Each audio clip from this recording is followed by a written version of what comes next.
The first thing you need to know, no matter what reason that you're using it, is that you really have to shake it up.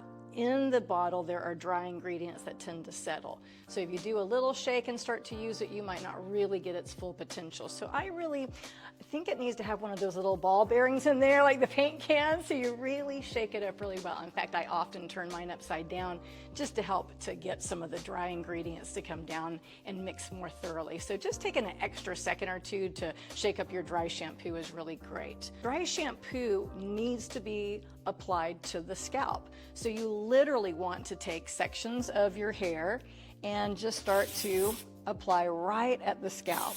You don't have to get in so close because you might end up actually getting maybe a little bit of wetness from the propellant that allows the products to come out, but you want to do every section of your hair. I have very fine hair and I love dry shampoo for the texture it gives.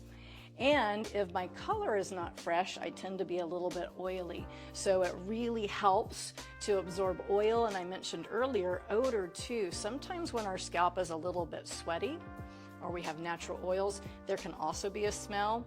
Our hair is like a sponge for both products, but also in our environment, pollutions. If you've ever been to a barbecue, you know your hair smells like barbecue when you leave.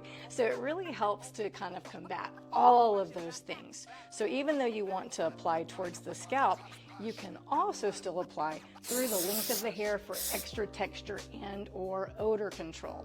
Once you've applied it, it's a great idea just to let it absorb for 30 seconds to a minute.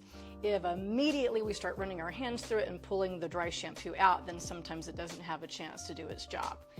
After that 30 seconds to a minute, you can either brush it, run your hands through it, just move the product around your hair. You should be able to feel where the texture is. Sometimes if you have a scalp that produces a lot of oil, you may even go back and touch up a second time, just depending on how recent it's been since you used it.